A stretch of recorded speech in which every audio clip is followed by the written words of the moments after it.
One, two, three. Let's go, guys. On the air. How are you? Good? Are you at home? Sure? Do you have a lockdown in your state? I know in many states you do have one. Here, of course, in Spain, second week and going. Probably another 2 weeks. Then, let's see, maybe a partial opening of the economy, everything. Actually, what happened is that for the first 2 weeks, everything was closed, at least open to the public, meaning shops, restaurants, etc., etc. But people could still go to work. Now, for this third week, what the government has imposed is a even more restricted lockdown. So just essential, whatever it's essential. Of course, doctors, pharmacies, supermarkets, of course, gas stations, etc., can be open. The rest has to be done at home, or of course, if it's a factory, a shoe factory, like I always talk about in class about shoe factories, you know how much I love shoe factories, then that's not essential unless, of course, they're working for the medical or they produce medical equipment or garment, etc. But everything non-essential cannot leave home. If they can do it from home, fine. If they cannot, they cannot leave. So we're going to have a more stricter lockdown for the next 2 weeks. Hopefully the last 2 weeks. So with 4 weeks we're done. But of course, again, guys, this will not be absolutely immediate. I mean, in 4 weeks, maybe they will start letting people go out again to work. But I'm not sure about restaurants and bars. Not sure about retailers, which they're suffering a lot, not to mention everything related to tourism, etc. But anyway, we're going to talk more about this. You will see in the email all the instructions. Next week, there will be no homework. Next week, it's vacation, online vacation, but it's Easter break for everyone.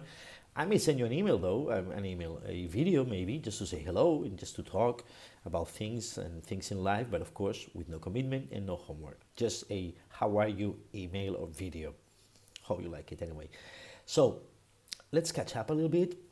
Remember Dan Pink video about puzzle of motivation of motivation. I mean, it's very interesting. It deals with different aspects, leading, motivation, of course, also a little bit of organization in terms of how do you motivate people, and of course rewards like the payroll.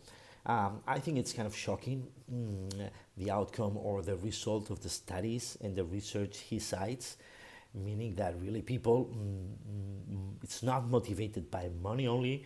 At a certain point, yes, and for rudimentary jobs, etc., money is basically the only, if not the most important motivator. But at certain level of jobs that hopefully, of course, will be your jobs as college students and college graduates. Any job that requires more than a rudimentary primary whatever skill, meaning some sort of intellectual job, money, it's just not the most important motivator. It is necessary to reach a certain point, kind of to cover all your needs, etc., etc. But after some point, it doesn't help. It's actually sometimes actually it can hurt your performance, in the sense that you're more worried about what to do with your money and where to invest, and if you have to buy a second or third house, or if you need another Ferrari or another Porsche or another Picasso, and maybe distracts you more and gets you into kind of another mood where you're more concerned about your money and your investments than not in focusing on your job. That's what, it's not only Dan Pink's conclusions, it is the conclusion of the Federal Reserve Bank of the US and the MIT and other institutions that say that money, it's only good as to cover your needs. Once you have covered your needs, mortgage, food, of course, vacation, of course, paying your kids college or whatever, etc., etc. After that, the second, third, fourth million, not that really doesn't motivate you anymore. Again, it can work against you or it can hurt your performance. I think it's very interesting. In my opinion, it's kind of true, meaning that it is more important what he mentions about self-autonomy. When you enjoy what you do, when you have this mastery, you enjoy what you do because you know what you do, and when of course there's some purpose, meaning your job in a way it's helping people, it's helping society, etc., etc. These three factors are the factors that really drive motivation. Once again, once money is not an issue. And I think it's surprising. Huh? Many people, and he mentions very well, there's a mismatch between the science and what companies are doing. And we may say, why still companies are paying, I don't know, 30 million to any CEO? According to Dan Pinks, maybe with one, two. I mean, they have some top CEOs, they have very expensive, lives and very expensive houses, etc., etc. But it is true that after the second, third million at most, the other 20, 25 million, just not helping anyone. Of course, the trick, and I think we mentioned this in class, the trick is like that imagine I'm the owner of a company and I watch the video and then I go to my CEO. I'm the only owner. I go to my CEO. I have 1,000 employees and I say, hey, I'm paying you 10 million. I think maybe with 1 million you're good enough, right? Because, according to Dan Pinks, 1 million is good enough to pay your two houses and your traveling and your expenses and your needs, etc. Okay, you know what? I'm going to cut you and I'm going to get this 9 million to my employees. And remember what I told you, of course, the trick is that for the CEO, if you cut from 10 to 1, he's losing 90%. Whereas for the employees, let's say 1,000, whatever, it's going to be just X dollars per week, $10 per week or whatever, So this is the tricky situation. This is a little bit, it's a kind of the bubble. Remember the real estate bubble? Maybe we're having a salary bubble. And we have all these factors and these conditions and forces, starting from the CEOs, but also business schools, maybe also the media and the popular culture, that pressure and create this competition on who CEO or what company CEO has a higher retribution, higher salary, etc. And I think it's a crazy competition that is taking us nowhere.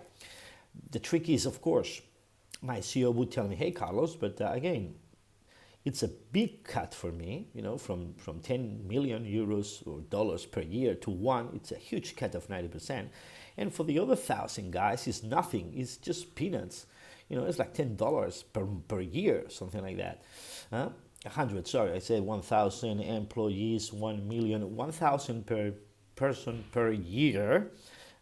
So it would be like 100, not even 100, sorry, per month, $25 per week. So basically it's going to the movies and get some popcorn. This is the trick.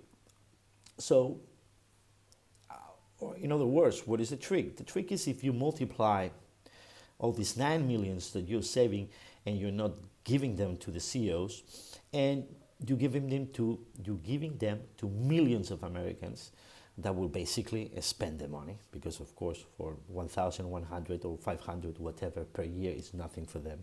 So basically they will increase consumption and there will be more consumptions, they will spend in local shops, they will spend in traveling, they will spend in buying more shoes, in restaurants, etc. Whereas the 9 millions to the CEO basically will be a kind of very inactive asset, maybe a second house, maybe a Picasso, whatever, etc. So this is the importance in the economy. I know this sounds a little communist. I mean, I'm not a communist, but it's something that has to make us think. I mean, I understand any executive, any manager needs a good salary, of course. I mean, it's part of their job. It's part of the motivation as well. But it is true what Dan Pinks is saying, that up to a certain level, it just doesn't make sense. It doesn't help anyone. And if you put all these millions and billions outside, I don't know, if you take all this money from 1,000 CEOs and you put it into the economy, into the real economy, I think it's better off for everyone. Anyway, to be discussed. If you have any thought, you can send me a video or you just can email me your thoughts on this. Also, I'm going to send you I have it here, a report from Goldman Sachs about the current situation of it's very interesting, it's dated March 22nd, from the Investment Strategy Group, and it's called A Light at the End of the Tunnel. It's very interesting. It's 19 pages, but it's very easy to read. And basically, we mentioned this also. They are foreseeing and hopefully contemplating a U or V scenario of recovery, meaning yes, they see a very bad quarter now, a drop of GDP of 24%, but they see a small bump up in the third quarter and the last quarter of the year of 2020. Let's see. Basically, on the fiscal stimulus, all countries in Europe, in America, they are printing money and they're gonna just dump a lot of money into the economy, may raise a little bit the inflation, and of course, it's debt. It's just pushing ahead the problem. Sooner or later, somebody will have to pay that, our grandchildren maybe. But they see that. They see that this is very, I mean, with all reservations, because this is a unique case, so it's hard to know. But they think this is very unique and very temporary. It's just a contraction of supply and demand. And once the problem is out, the recovery should be okay. The companies are not in a worse situation, and the economy and the debt is not comparable to the financial crisis of 2008 and the real estate bubble. So hopefully, it will be again a scenario where after we touch the bottom. Now we're touching the bottom with unemployment, with recession, etc., etc. It will make a kind of fast recovery. But again, nobody knows for sure, because this is as new as it can be, and there's not any precedent of like this, not even a war. A war even it's longer in time. Then, of course, the Vala Afshar tweet of the day, I like so much. Vala Afshar says, you're following him on Twitter, right? Are you? Okay, that's what I thought. So 2020 will vastly accelerate adoption of, one, e-commerce. We've seen that. We talk about that. Even in China, that is so, China is probably one of the top countries in e-commerce. How much they like, how digitalized they are.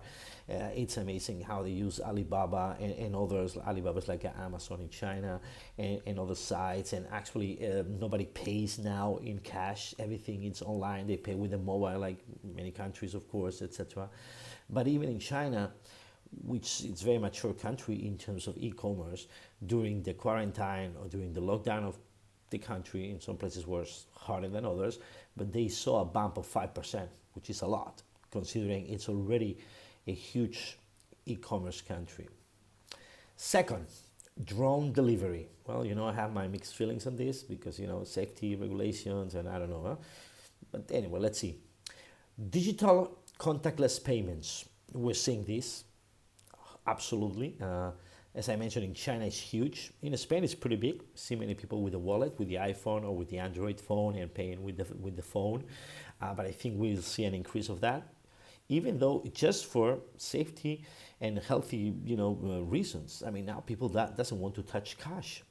Cash, like any other material, the virus can be on it, and everybody's avoiding that. I hope now we all realize.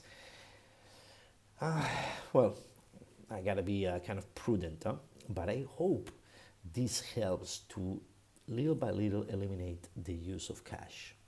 I'm so much in favor of eliminating cash. I don't see the purpose nowadays. Yeah, you may say, well, some grandpas, they just, they only can use cash. They don't know how to use not even online banking, etc., etc. Well, it's better to teach them and to train them, Well, at least keep some shops and some banks, offices for them.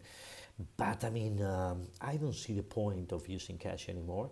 I just see the downsides of it. I don't see the problems of that.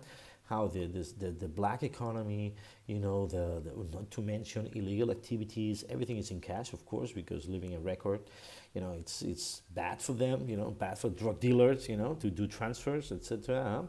So maybe this crisis accelerates that and pushes further down and further away the use of cash. I'm so much in favor. I hate cash, really. I always have to go to the ATM. I don't have cash. I prefer to control everything with the phone and not to, have to carry cash or even think about it, etc. Four, video conferencing. Yes, we've seen that. That's going to be huge. Working remotely will also change organizations. I mean, not 100%. Again, it is true that, and you can Google that. You can Google Yahoo working remotely, how they had an issue 5, 6 years ago because they had a lot of people working remotely, and the CEO, Melissa Mayer, she decided to drop and to cut it dramatically and only allowing specific people for a specific time. I think we're going to see this. Video conference working remotely is very useful. But again, we need some contact. We need networking. We need even to create the space and the moment for not only meeting, because we do have a formal meeting, but even in organizations, the day-to-day, the personal contact, and even to engage in innovation and create new projects. The coffee machine is important. Believe it or not, the role of the water cooler or the coffee machine amazingly plays an important role in innovation and in day-to-day working life. So video conference and working remotely for sure, but I don't know to what extent. I don't think 100%, maybe 50-50. We can be at home 50%, 30%, and the rest we have to go to the office, meet people, create the staff, personal contact, etc. 5, autonomous vehicles. I think this is coming. I don't know if it accelerates that far, but definitely in terms of safety, in terms of efficiency, saving costs, etc., etc. I think it's very interesting. Wearable health monitors with number 6 for sure. Anything related to health, I think it's going to have a sweet moment in the years to come. 7, 3D manufacturing. Again, a classic. We already talked about that. And this crisis is showing how important, how people now at home and some universities and research centers are helping the hospitals and helping the healthcare system by printing ventilators or just pieces or spare parts, for sure. Yeah. I don't know if we all gonna have one at home, but at least there will be more. Maybe like a corner shop. Remember, not long ago you went to a corner shop and you did some photocopies. Of course, now people have printers at home, but not everyone. So you go to places to get a photocopy or to print something. Maybe the same. We'll have around the block one place with a 3D machine, and you will get the file and you will print something that you need for home, either a piece, a spare part, or I don't know, maybe anything that you need for home. 8, voice mobile applications. Well, for sure, like Siri and talking and giving orders. Yeah.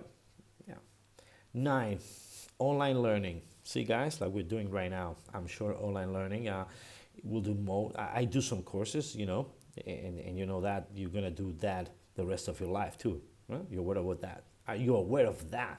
Are you sure? Because you never stop learning, guys. Never stop learning. So even though you graduate, you do your masters, maybe you do your whatever, your studies, you will always do some training and keep on learning. So online learning, it's a very good method, for people already working and do that at home, or people with working and with families, etc. But they can use X hours per week, weekends, etc. to connect and to do some online learning for sure. This is going to be it's a very good way to complement education. And smart robotics. Yeah, sure, robotics. I don't know if in 2020 we're going to see a boom or a boost on this, but definitely it will accelerate. Yeah, sure. All sort of robotics in any field, in manufacturing, in hospitals, in healthcare. That's for sure. It's efficient, costly effective, etc., etc. So that's for sure. And this is, and together with this Val Afshar, and together with the report from Goldman Sachs, I'm attaching you will also see we are not clear yet, and there are many different articles. I don't want to send you all of them, but if you're interested, just Google on them about if this is going to touch globalization. Something we can discuss over the next weeks. Huh?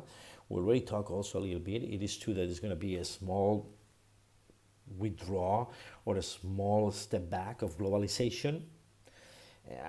There will be some at least temporary winners. Local producers, from agriculture to manufacturing, services, local producers will have a little bit their sweet time, because we will not see that much traveling and that much flying in the next months. The same for imports and exports. So the going local will have its sweet moment in the next weeks, months. I think it will go back a little bit. Another thing we're seeing, another big trend today in society and organizations and companies, is this big tension between freedom, liberty, and safety and health. We're seeing how China, but also South Korea and even Taiwan, one of their successes, or one of the causes of why they're dealing and tackling the problem so fast and so well, is because they are technology intense, and also with this side of privacy, meaning controlling people all the time. They know if you travel with somebody infected, if you work next to somebody infected, they know everything by geolocating you, using your phone information, using your geolocation all the time, etc. There's going to be this trade-off and this balance between not only for healthcare, also for safety reasons, and anyway, any control reason, and your freedom and liberty. We're going to see this tension, for sure. And guys, this is the intro. Hope you like it. As I was mentioning, you have for this week. I'm attaching you. It's just a summary I got from a kind of educational website. I had to pay a little bit. So it's chapter 7. You have organization. You have chapter 7 here. It's kind of a summary. You also have my slides. In chapter 7, they deal. Let me get it. In these essentials, now we're dealing with strategy. Sorry, planning. We already did that. Let me get it to you. You also, again, you have my slides. If you want to get the slides, pause now and get the slides. Chapter 7 again deals with designing the organizational structure. The organizational structure as the formal system, remember, of task and job reporting relationships that determine how employees use resources to achieve organizational goals. Here we have again all the same concepts, resources and goals, in an efficient way. And design, this is how you set as a manager, how you organize a structure. And organizational design is the process by which managers make a specific organization choices about task and job relationships. Also, you will see in chapter 7, kind of simple, the 4 factors in organizational structure, regarding, of course, the environment of the company, regarding the just strategy of the company. If your strategy is, again, low cost or differentiation, well, you have to put more resources in designing. Imagine your high-end differentiation, then you have to put more resources, more people in what? Quality, design, innovation. If your type of company is more low cost, like, I don't know, Zara, etc., and you are not Gucci, you are Zara, then of course, where do you put more your emphasis of the company? How do you organize the company? Well, you embedded buyers. You need to buy the best products at the best price. So you need to select the best suppliers, the best raw materials, the best fabrics. Also, logistics is crucial for you. You want to be very efficient on logistics to save a lot of money on logistics, because at the end of the day, your t-shirt has to be $9.99. Gucci has other issues. The t-shirts are not $9.99, but 99.99. So yes, of course, they have to be efficient on logistics, etc. Blah blah blah. Of course, everybody. But their goal, the most important strategy or the most important asset for them is the quality, is the design. So see how you allocate the resources and how do you design the organization in a different way depending on your main strategy, low cost or differentiation. Going back, of course, technology, it's important in organizing the company. What technology? We talk about robotics. We talk about video conferencing. We talk about working remotely. That's something very important when you design the structure. And you go on in chapter 7. Here you have more information about what is job design, what is job enlargement. It's giving people more diverse and more rich job description. It is true that not all companies can afford that. I mean, think about McDonald's. How do you think is the job description? How do you think is the task of any McDonald's? Well, not funny, let me tell you. Very repetitive, very mechanical. They have to concentrate and focus on just frying fries for 7 hours, and they're very good at that. They're very efficient at that. What they've been doing just to this job enlargement and this job enrichment, as you can see in chapter 7, the trick is to change them once in a while. So nobody's doing fries for a week. That would kill the job. That would so much boring. I mean, depressive, etc. So they try to introduce some variety to a certain level. I mean, if you're not prepared to do cashier, you will never touch the money, or you will never do customer relationship or attending customers. But one day you will flip burgers, another day you will do fries, and so forth. Meaning within the specific department, you may kind of change and you may do different roles. But of course, in many companies it's difficult because you don't have that many options. And then, job enrichment and job enlargement is not that easy to do when you define the job description and when you assign roles and when you assign jobs to different personalities. Here actually you will see the psychological states of every job and the skills necessary and the task identity. You will see the A matrix and the importance of that. But again, with some limitations. And that's it basically on chapter 7. So the homework, as I mentioned here, it is always on Moodle, please, always submit on Moodle. The homework is to think, and you have to do the research on your own. Think about 2 cases, a good one and a bad one, an efficient one and an inefficient one of company's organization. Research, look for books, Google it, whatever, and give me one example of a manager designing a good organization and why it worked and how successful it was, the reason why, etc. And another example of bad organization, the reasons why, the rationale behind, and the outcome. So give me 2 cases of the importance of organizing, as the second task, planning, organizing, leading, and controlling of the managers. And again, do it by Friday, your midnight time. But again, if you need some time, do not worry. Ask for an extension. And also, I'm attaching you here 2 examples that kind of both of them are Steve Jobs. You know how much I like the guy, and both of them are about both chapter 6 and 7, about a strategy and about organization. That of course everything goes together at the end of the day, or one affect the other. And you will see planning, strategy, and organization. And the 2 videos are very interesting. It's the second one. We saw just a little part in class. It's about in '97 when he comes back, when he's hired again by Apple, and he designs together, because of the new strategy, he designs the company's organization by reducing stock, reducing number of products, focusing more on marketing, less on logistics and inventory, etc., etc. You will see, it's very interesting. And the other one is basically about the DNA of the company and a little bit about the philosophy.